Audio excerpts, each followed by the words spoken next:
J'avais rêvé de ce projet. Va. Fais de ta vie un rêve. Voir. Fais de tes rêves une réalité. Ailleurs. Un lieu de pédagogie. Vivant, convivial. Si. La difficulté du vivre ensemble et du collectif. L'argent, c'est le pouvoir. J'y suis. Va voir ailleurs si j'y suis. Il y a très souvent beaucoup plus de questions que de réponses. Salut, c'est Mélanie. Salut, c'est Marina. Je me souviens quand j'étais plus petite, on me demandait souvent à l'école qu'est-ce que j'avais envie de faire. Toi, tu savais ce que tu voulais faire, Marina ? J'avais plein d'idées, je voulais faire plein de choses différentes. Je savais déjà que j'avais envie de voyager, mais à l'école, on me disait pas trop que c'était possible de lier tout ça dans un métier. Et toi, du coup ? Moi, je crois que j'ai jamais vraiment su ce que je voulais faire. Et je trouve que des fois, c'est difficile de mettre des mots sur des métiers. Parce qu'en fait, moi, j'ai envie de faire plein de choses différentes. C'est ça qui m'intéresse. Dans ce podcast, nous allons à la rencontre de personnes inspirantes qui ont fait le choix de réinventer leur métier et de vivre de leur passion. Pendant 3 mois d'itinérance, avec une voiture et notre tente, nous sommes allés à la découverte d'associations et de ces projets qu'on appelle tiers-lieux ou écolieux pour mieux comprendre leur fonctionnement. L'idée de ce podcast est de vous faire vivre ce voyage avec nous et de vous donner aussi toutes les clés pour lancer votre propre projet.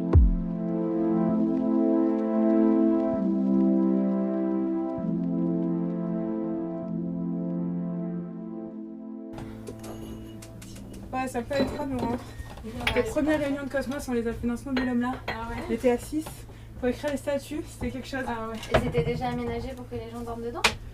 Oui, on n'était pas ici, on était raccordés à mes parents là-bas. Et ouais, ici je crois que j'avais remis en clic-clac, parce que j'avais un clic-clac là et qu'on s'était calé là avec une table et enfin bref. On était rentrés.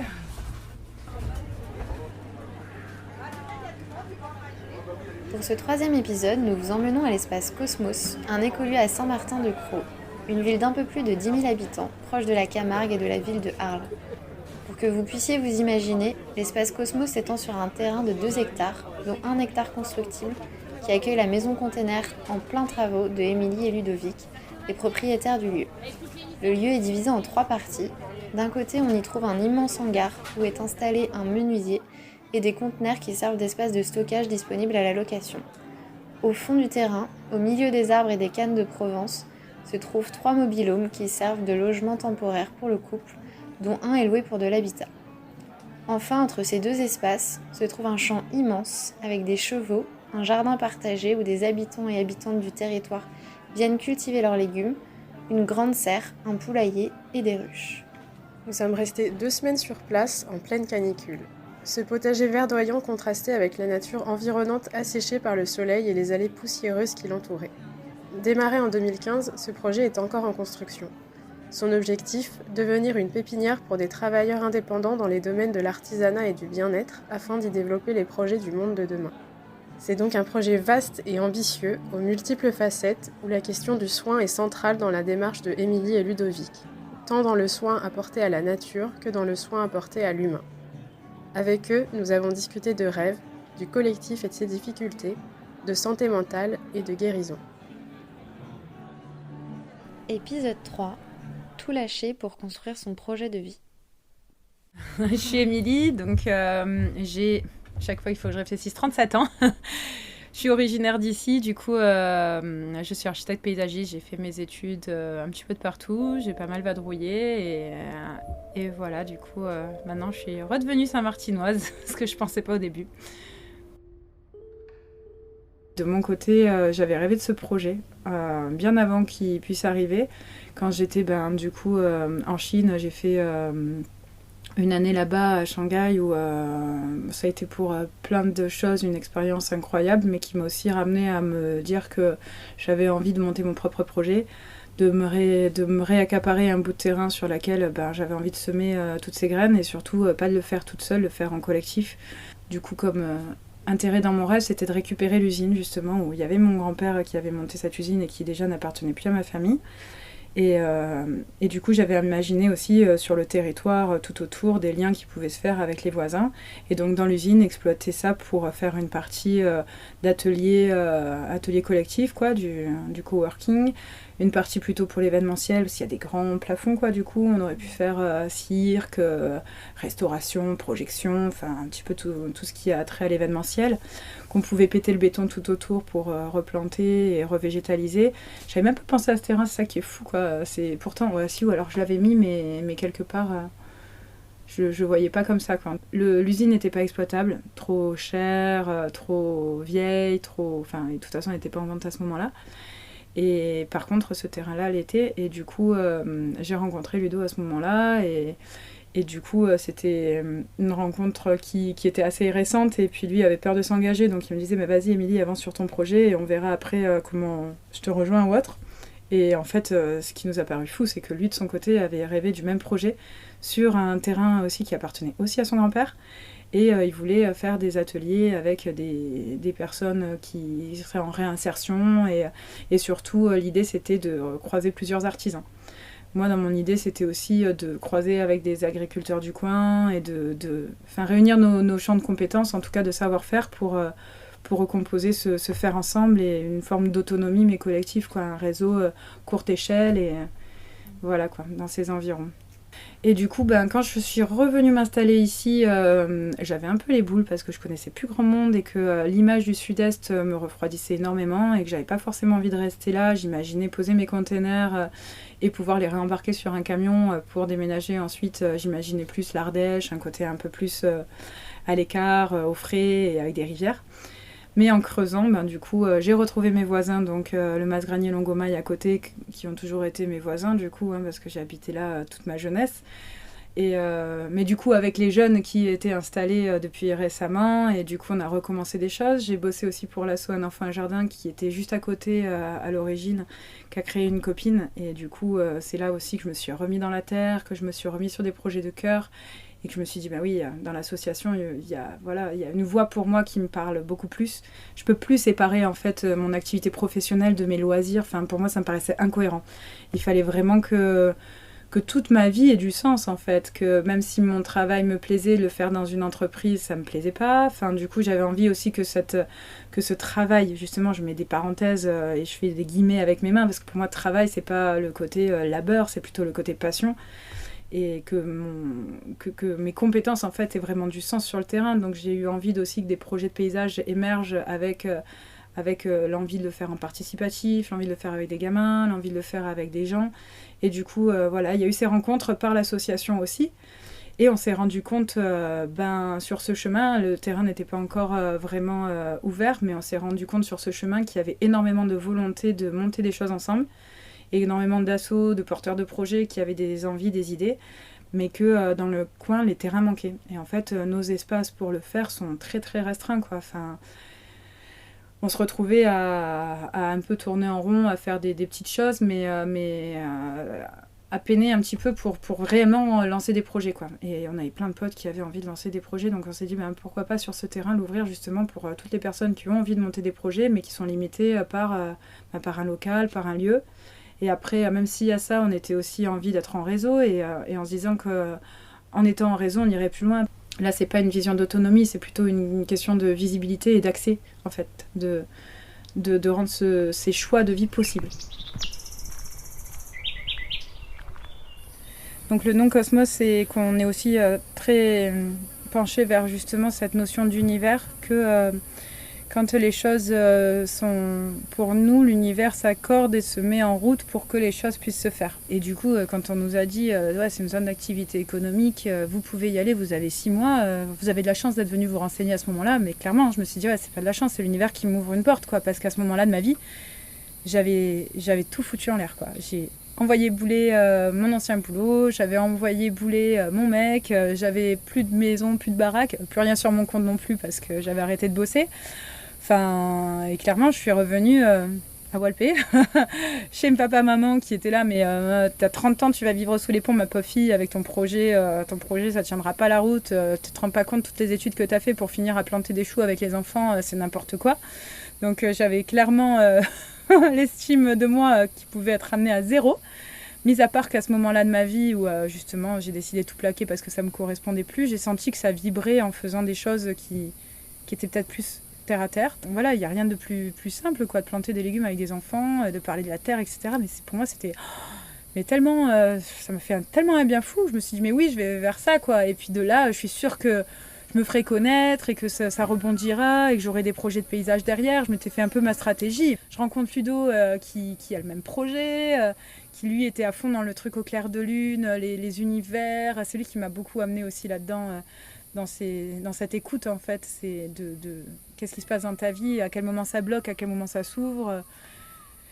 Et du coup, ça nous est paru une évidence de vouloir faire ce projet ensemble ensuite et de l'appeler Cosmos parce que ça nous réunit à nos univers, l'univers, la fleur, ouais, ça résonnait, quoi, Cosmos. Puis ce mot, ce mot, il est trop rigolo, quoi.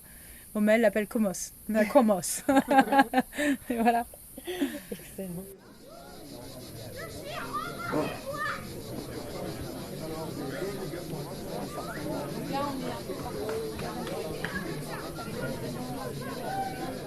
Du coup, c'est un endroit où mon grand-père avait fait construire l'usine et du coup, les terrains alentours en faisaient partie. C'est une usine de couettes, hein, c'est de la petite artisanat, il ne faut pas imaginer une usine grosse. On appelait ça une usine, c'est plutôt une fabrique, c'était très artisanal.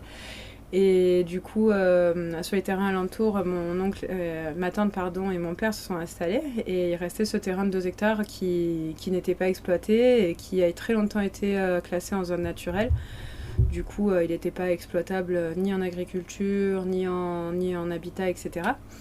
Et quand le PLU de Saint-Martin a été attaqué par les écolos, parce que sur Saint-Martin, il y a par contre des méga zones de logistique, et du coup, il y a des associations de défense qui ont milité contre ces entrepôts, qui ont eu gain de cause, et donc le PLU en fait est devenu caduc pendant un moment. Et à ce moment où moi j'étais revenue dans le coin, et je me disais, bon, j'aimerais bien me caler quelque temps, le temps d'y voir plus clair.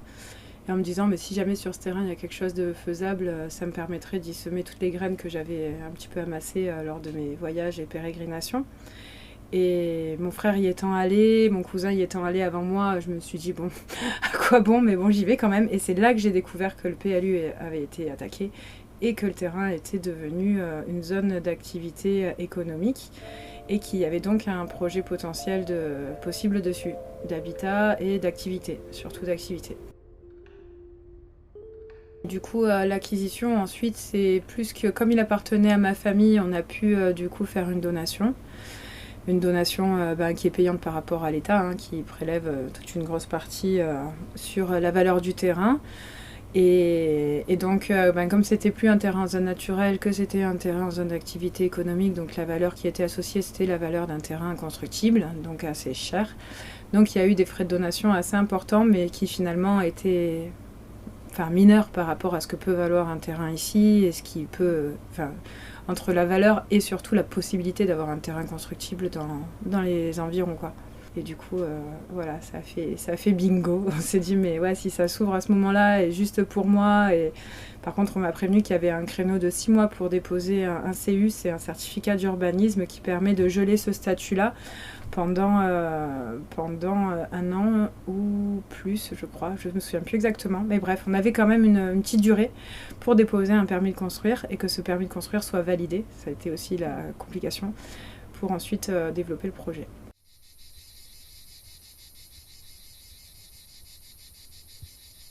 En fait, du jour au lendemain, tu penses que tu as tout perdu ou que tu as tout gagné, quoi. C'est un truc de malade. Le statut du terrain qui est repassé en constructible, et puis en fait qu'il n'était plus. Et en fait, le permis qu'on avait fait au départ en ERP pour accueillir du public, il n'était plus possible de le faire parce qu'il fallait qu'on nous amène l'eau de la ville. Or, malgré toutes nos demandes, c'était plus possible. Donc, retour à la case départ, refaire un permis, le réadapter pour qu'on puisse évoluer ensuite sur de l'ERP.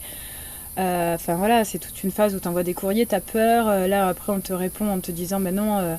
Maintenant c'est trop tard, vous avez dépassé les délais, ou bien le maire ne va plus vous suivre parce qu'il aura peut-être pas lui le courage de s'engager sur cette voie-là, puis finalement le maire le signe quand même. Enfin, clairement si on n'est pas débattant, on fait rien. Mais on y arrive et du coup voilà, l'administration après ça a été trouver une banque aussi qui nous suive et on a eu beau toquer à des banques où les projets de ce type-là sont quand même mieux reconnus, ça fonctionnait pas non plus. Heureusement le Crédit Mutuel nous a ouvert les portes parce que c'est encore une banque mutualiste justement et où le pouvoir de décision n'est pas à Paris, il est encore dans la petite banque de Saint-Martin-de-Croix avec la nana qui nous a fait confiance Et voilà, l'humain, il est là aussi à cette échelle-là, il faut aller le chercher. Et nous, on pense que justement, c'est cette échelle-là qui peut répondre aux besoins, quoi. C'est essayer de sortir des échelles standardisées pour essayer de retrouver l'échelle locale, l'échelle humaine, celle dans laquelle, certes, c'est plus long, certes, c'est plus compliqué, il faut bidouiller. Et voilà, mais elle a réussi à bidouiller, et nous aussi. Et voilà, on a réussi comme ça à trouver le moyen de se sortir Et à chaque fois, ça prend beaucoup plus de temps. Avec les constructeurs, pareil, pour la maison, parce qu'on a été obligé de passer par un constructeur, on n'a plus le droit de financer une maison en autoconstruction.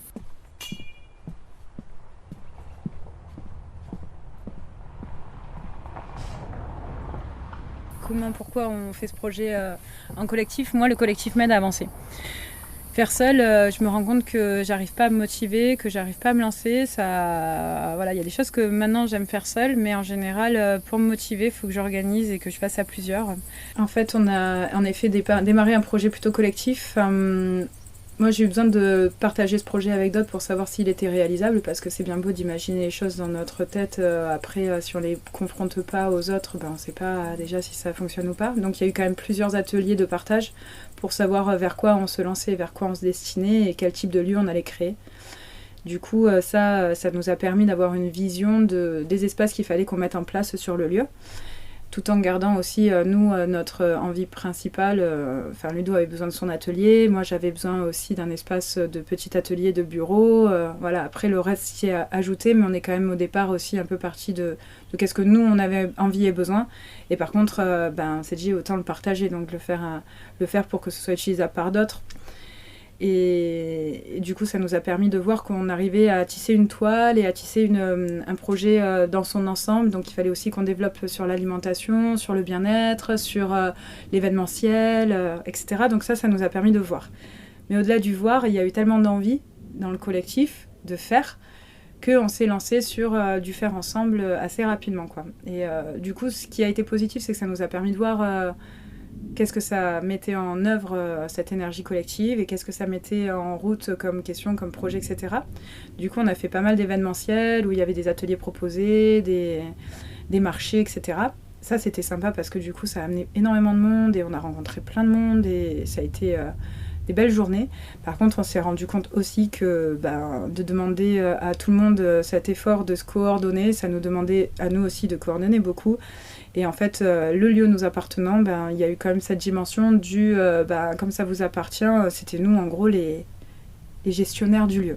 Et en fait, on a monté une yourte alors qu'on n'était pas prêt à s'en occuper, on a monté des espaces pour que d'autres puissent avoir leurs activités, mais ça nous a trop pesé sur nous. Et donc on s'est dit, en fait, il faut qu'on monte d'abord les lieux. Et une fois que les lieux seront installés, on pourra réouvrir et du coup là, être vraiment disponible pour être les gestionnaires du lieu. Mais là, on s'est retrouvés avec trop de choses à organiser, des collectifs à gérer, un lieu à monter.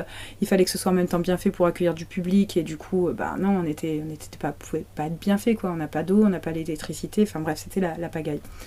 Donc voilà, on a décidé qu'on avait... En plus, il y a les enfants qui arrivaient à ce moment-là. Donc on s'est dit, non, là, on rentre dans un temps de maturation plus personnel. Et du coup, nous aussi, on a réfléchi à ce qu'on souhaitait sur ce lieu. Ça nous a permis d'y voir plus clair. Et on a continué le jardin parce que lui, il était en route et que je voulais pas de coupure non plus dans ce projet-là du jardin. Donc ça nous a permis de continuer aussi des petites expérimentations collectives et de voir aussi une forme individuelle sur des jardins familiaux où il y a de l'individu, mais où il y a peut-être des temps où on se retrouve aussi en collectif et des organisations d'ateliers ensemble, de l'événementiel ensemble. Et voilà, du coup, ça nous permet de faire un petit laboratoire du collectif, tout en étant dans le faire, mais à petite dimension. Et par contre, la grosse partie là, c'est de monter les lieux, quoi. Donc, on s'est refait passer en vent aussi. On fait construire la maison, donc. Et une fois que la maison sera faite, on passera aux ateliers. Et ça, normalement, il y aura quand même une partie qui se fera en collectif. Et le collectif, on l'a retrouvé aussi d'autres formes avec le woofing. On a du coup pas mal de personnes qui viennent en woofing, que ce soit l'hiver ou maintenant comme vous l'été. Et du coup, ça nous permet et d'avoir des coups de main, et d'avoir des rencontres, et de réouvrir ce lieu aussi, et de partager. Mais du coup, voilà, là, pour l'instant, on est vraiment sur cette phase de construction. Et du coup, c'est de temps en temps un peu frustrant parce qu'on a quand même envie de faire des choses. Mais là, par exemple, le samedi, on accueille le G-Marché, c'est la 2e fois qu'ils le feront. Donc, on met quand même nos petites structures à disposition quand c'est possible de faire des petits événementiels. Par contre, on coordonne de loin. Sachant que le projet de fou, c'est déjà la construction, c'est déjà assez fou. Et les enfants, ouais, voilà. Quand on parle des autres projets en cours, voilà. Nos enfants, c'est aussi beaucoup de temps et notre priorité, quoi.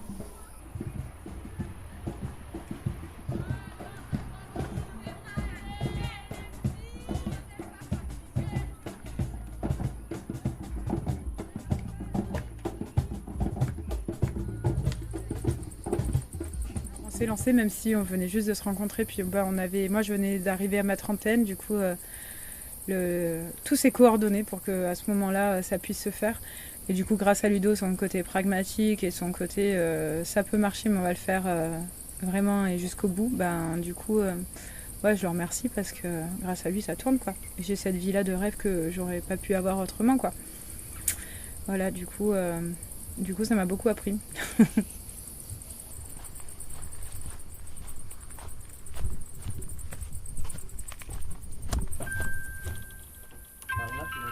Ouais, je veux bien, s'il te plaît.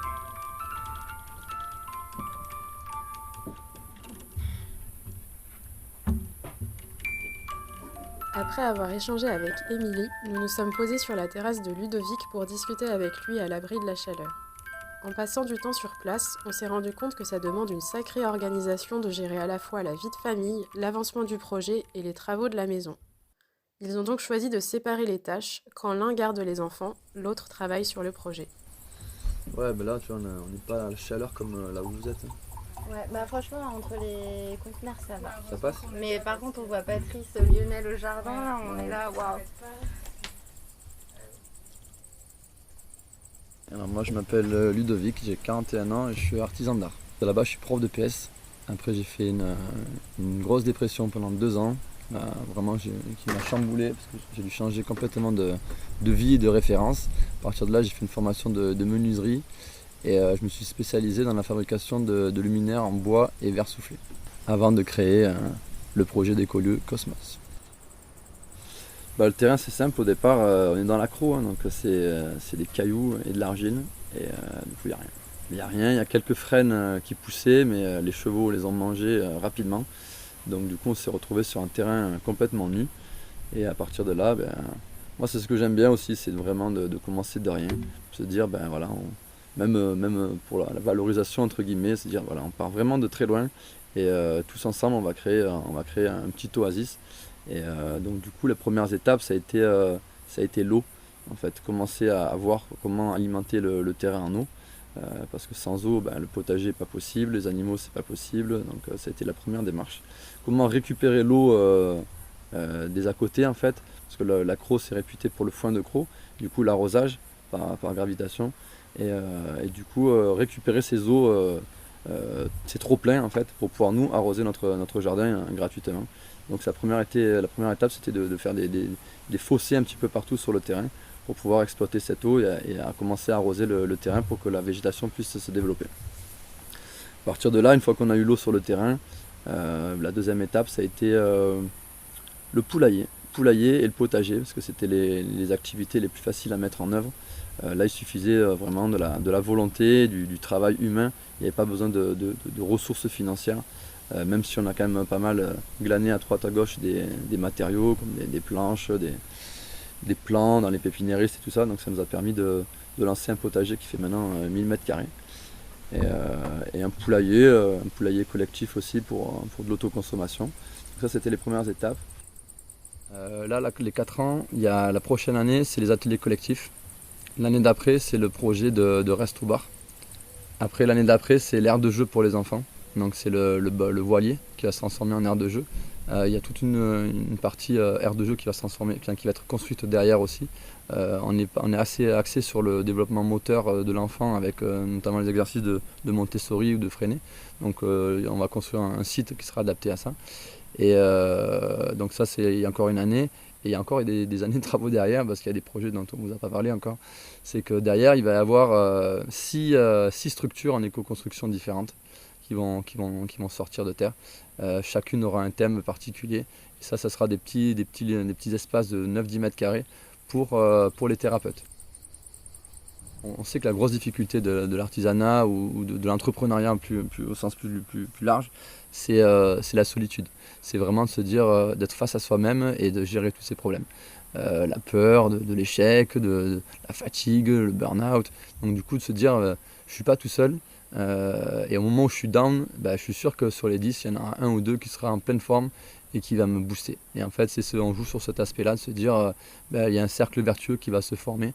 Et du coup, cet aspect-là vraiment est décisif dans la création de l'entreprise. C'est vraiment ce qui m'a aidé, c'est que j'ai commencé les marchés, les salons des métiers d'art, et j'étais tout seul. Alors après, c'est mon caractère, je suis assez solitaire, ça ne me gêne pas, j'avance. Mais j'ai vu que c'était lourd à gérer, et c'était pas très agréable, parce qu'après tu fais que gérer en fait des problèmes. Et du coup, rapidement, sur les marchés, je suis allé voir les autres créateurs. Et c'est là que j'ai commencé à me dire, au lieu d'avoir peur de leur travail, je vais essayer de travailler avec eux. Donc j'ai commencé à travailler avec un souffleur de verre, après un céramiste, une artiste peintre, un métallier.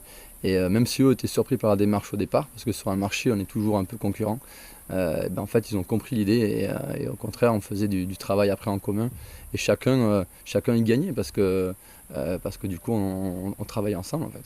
Et du coup au-delà de l'ambiance sympa, financièrement on s'y retrouvait, on mutualisait nos réseaux, on mutualisait nos compétences. Et ça enrichissait la qualité du travail de chacun. Et là, à ce moment-là, j'ai 4 ans de travaux, et dans 5 ans, j'aurai 45 ans, voilà, tout sera fait, et j'aurai plus qu'à rencontrer de nouvelles personnes, et là, je vais me remettre au pôle vraiment créatif, qui manque, parce que là, c'est vraiment de la construction pure et dure. C'est sympa, mais c'est pas très créatif, on va dire.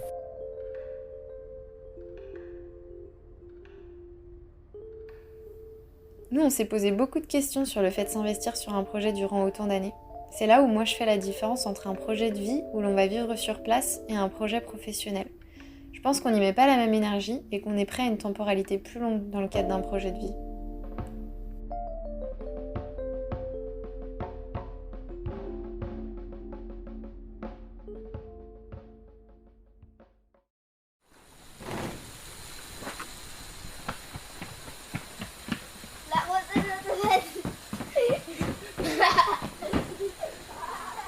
Et bon, je sais pas si vous connaissez la loi d'attraction, ça ne parle pas? Non. Bon, c'est la médecine chinoise, c'est de se dire en fait que toi, en tant que personne, par rapport à ton vécu, ce qui s'est arrivé dans ta famille, parce que tu es aussi le reflet des névroses de ta famille, des choses belles, mais aussi dures de ta famille, tu portes ça.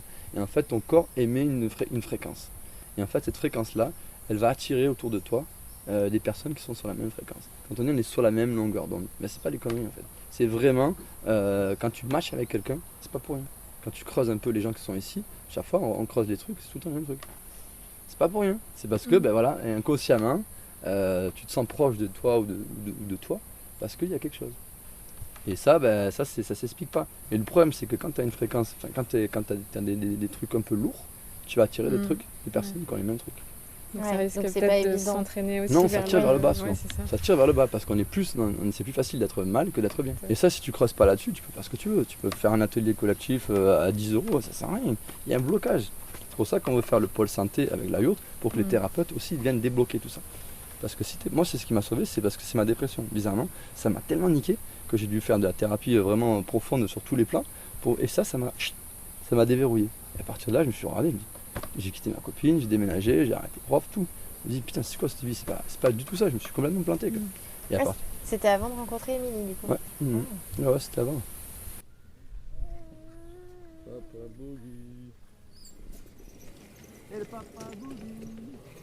Du coup, de faire la démarche d'aller vers les gens pour en apprendre un peu plus sur leurs projets.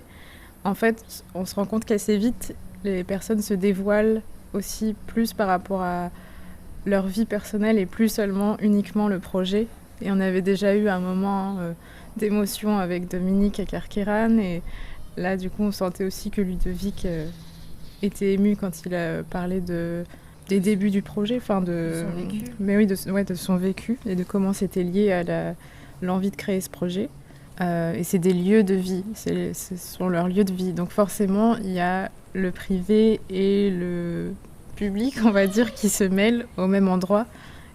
Et souvent, je pense que c'est des projets qui viennent d'une envie très profonde et du coup, qui sont liés à des choses très intimes.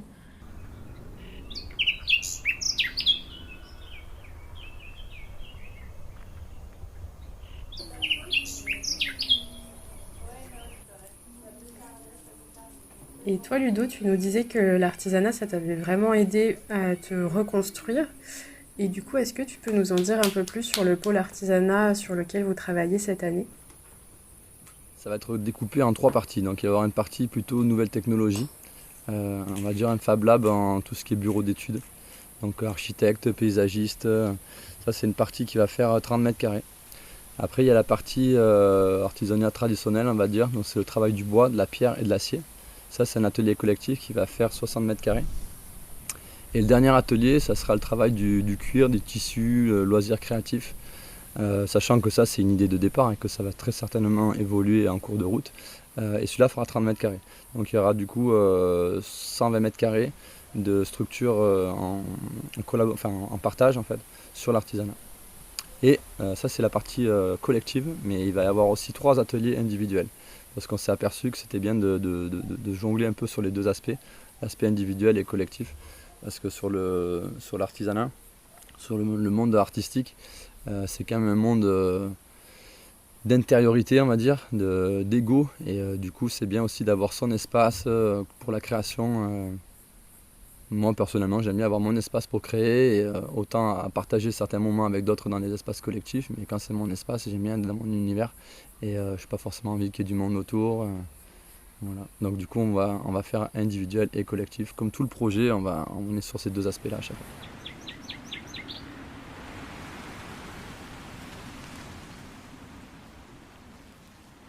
On a créé l'association Cosmos, donc avec un bureau classique d'UNAG, plus il y avait à peu près une trentaine d'adhérents qui tournaient régulièrement sur le terrain, et donc ils nous ont beaucoup aidés sur le démarrage.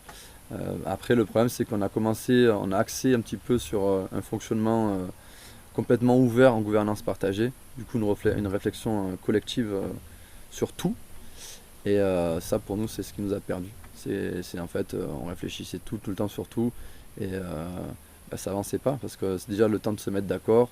On n'était pas expérimenté sur la gestion des désaccords justement, comment faire quand on n'est pas d'accord, comment on fait. Et puis après il y a un souci supplémentaire qui s'est mis en route, c'était qui investit, qui finance le projet. Et pareil, quand c'est plusieurs personnes, ça crée d'autres problèmes parce que les personnes lorsqu'elles partent, ce qui nous est arrivé à 2 reprises, elles ont voulu récupérer leur mise. Et lorsque c'est traduit sous forme de matériaux ou d'équipements, ça mettait en danger le reste du projet s'ils partaient avec. Que ce soit en collectif, comme je disais au départ, la difficulté du vivre ensemble et du collectif, de la gestion collective de ce genre de projet, pour moi c'est le gros point noir. C'est la grosse difficulté. Moi ça fait 6 ans que je suis là-dedans, et clairement il va falloir qu'on soit aidé par des professionnels, parce qu'il y a des outils forcément à apprendre, parce que c'est très très difficile. C'est pour ça qu'on a restreint le collectif à 2, parce qu'on voyait qu'on ne s'en sortait pas, clairement. Déjà il y avait des rapports de force qui se mettaient en place, on se faisait sortir presque de notre propre projet. Voilà. C'est un peu ce qui s'est passé, c'est que je faisais plein de choses qui en fait ne me correspondaient pas et qui n'étaient même pas dans ma vision du projet. Mais l'effet de groupe, l'effet de pression psychologique fait qu'à un moment donné, même tu as beau résister, tu te fais entraîner. Donc quand l'effet de groupe est positif, c'est une très belle énergie, mais si cette énergie n'est pas en phase avec la tienne, soit tu quittes le projet, parce que c'est ce qui arrive souvent, c'est que du coup il y a des clans qui se forment dans le projet, et du coup il y a un rapport de force entre deux clans dans le propre projet. C'est pour ça qu'on a vraiment limité les risques, sachant que déjà le risque de gestion collective à 2 est déjà très compliqué. Parce que ça c'est quelque chose qu'on tient avec Émilie, c'est le décisionnel homme-femme. C'est de se dire il ne faut pas que ce soit un homme qui décide ce projet, et il ne faut pas que ce soit une femme qui décide ce projet. Il faut que ce soit les 2. Et qu'on apprenne justement à gérer ce genre de projet. Et là on est en plein dedans parce que c'est très compliqué. On cherche des solutions, donc là on s'est réparti les rôles entre guillemets. C'est pour ça qu'Émilie s'occupe plutôt du potager, du ruche et des poules. Et moi je vais m'occuper de l'artisanat, et on va essayer de faire ça comme ça. Moi, je vais m'occuper de la santé, Émilie s'occupera de l'éducation. On a été obligé un petit peu de cloisonner, de se dire chacun a son espace de responsabilité, de décisionnel, pour pas que l'un marche sur le terrain de l'autre entre guillemets. Et du coup, tu disais que vous aviez réduit le collectif à 2, mais concrètement, comment ça s'est passé pour faire sortir les personnes investies dans le projet? Ça s'est fait, on a de la chance, ça s'est fait tout naturellement en fait. C'est comme si à un moment donné, quand tu poses un cadre, si tu le changes en cours de route, si tu dis en fait le cadre, on va le faire évoluer, et le cadre ça va être ça maintenant, naturellement, ceux qui sont plus en phase avec ce cadre-là, ils s'en vont. Après, pour eux, c'était aussi une étape de vie. C'est souvent, quand on parle de transition, nous, on sait que ça va être notre projet de vie, mais pour beaucoup, c'est une phase. C'est une phase, ils voulaient participer, ils étaient en quête d'aider un projet comme ça, et de trouver aussi à quoi ils aspiraient. Donc c'était par l'expérimentation, de dire peut-être que je vais essayer le potager, peut-être que je vais essayer l'artisanat. Et en fait, ils se sont rendus compte, ils ont trouvé leur voie, et après, ils partent de leur côté. Ce qui est le but d'ailleurs de Cosmos, c'est vraiment de se dire, c'est un tremplin, vous passez ici, le temps que vous avez besoin pour vous découvrir, et après, voler de vos propres ailes, quoi. Donc c'est vraiment une première étape, construction du site, deuxième étape, on ouvre au plus grand nombre et on cherche à fonctionner ensemble et à mettre en place des systèmes de développement alternatifs pour aider les gens à développer leurs propres projets, en fait.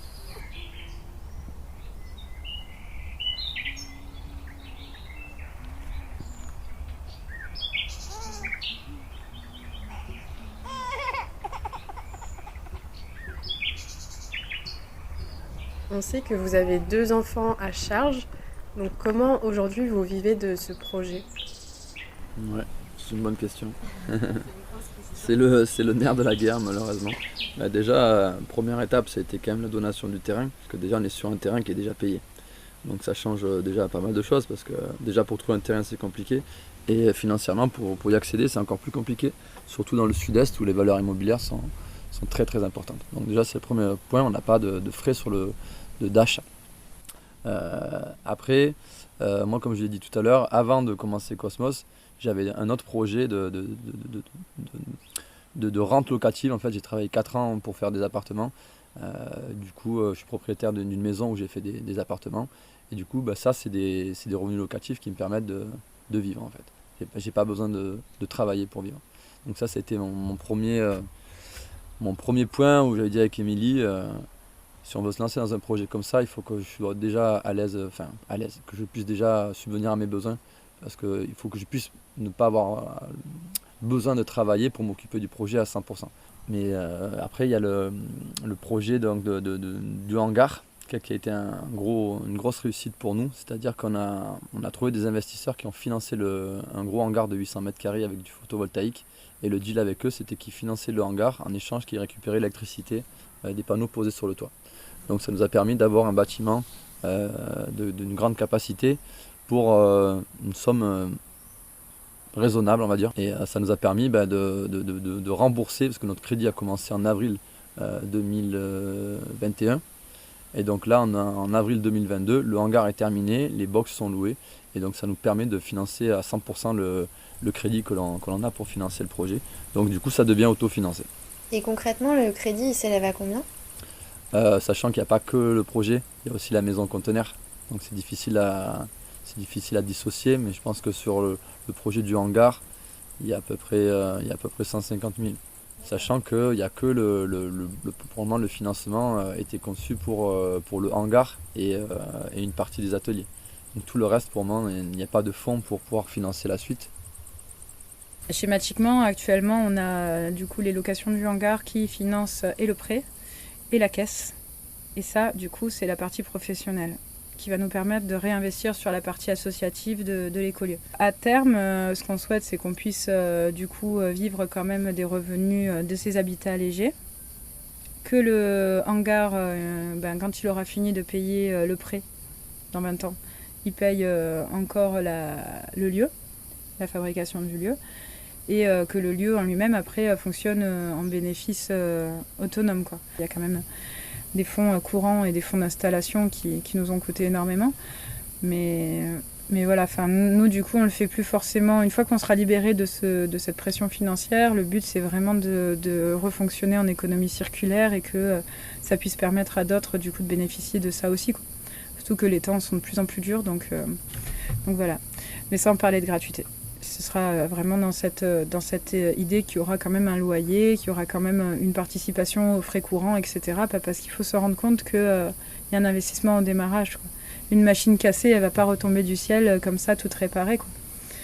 Et du coup, l'idée, c'est que chaque personne qu'on accueillera aura aussi cette responsabilité de participer au lieu aussi, quoi.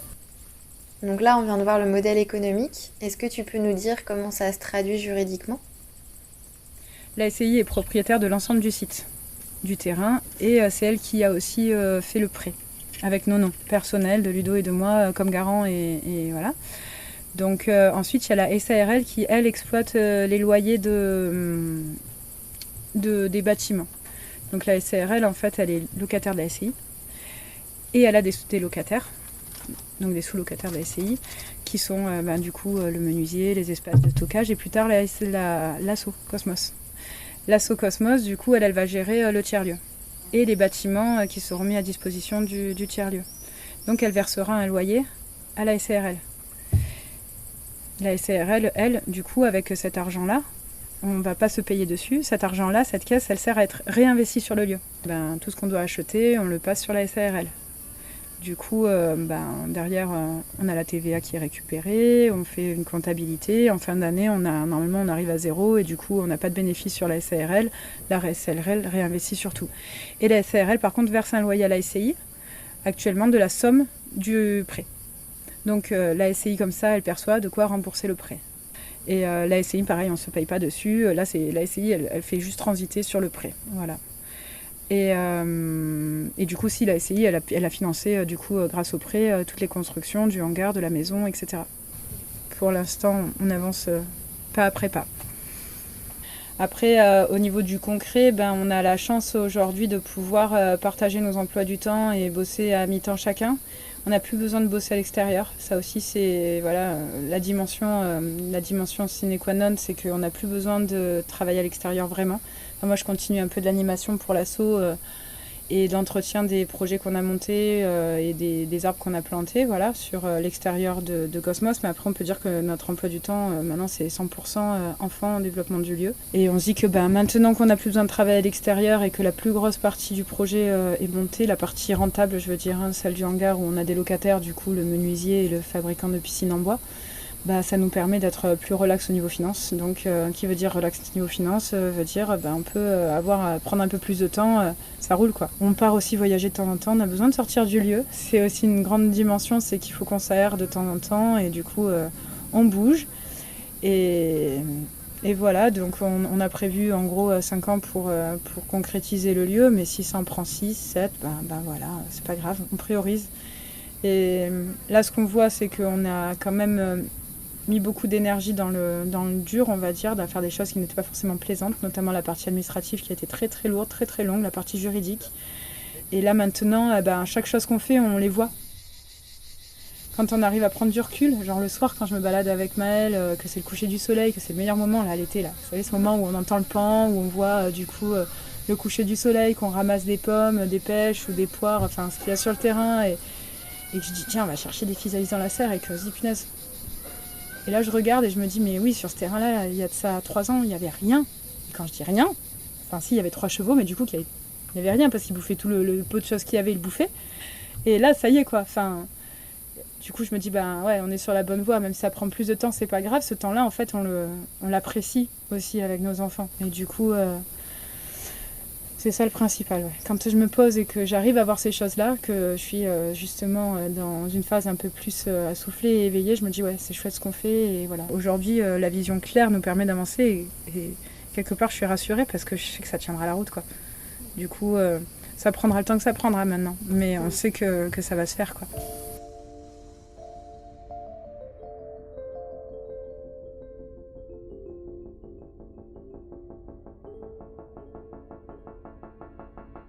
Merci à Émilie et Ludovic de nous avoir permis de poser chez eux la tente durant ces 2 dernières semaines.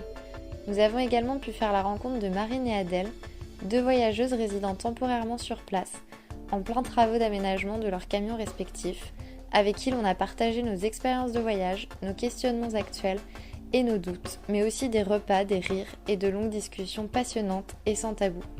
Ce fut une escale riche où nous avons pris le temps d'explorer les environs. Les Alpilles, la Camargue et ses fameux flamants roses, Arles haute en couleurs et pleine de vie. Je commençais tout juste à vraiment prendre mes marques et ça y est, nous voilà à nouveau sur le départ.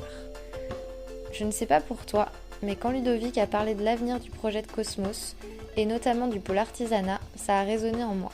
Je te propose de troquer le chapeau de paille pour une blouse bleue direction la distillerie, un tiers-lieu autour de l'artisanat à l'Odève dans l'Hérault.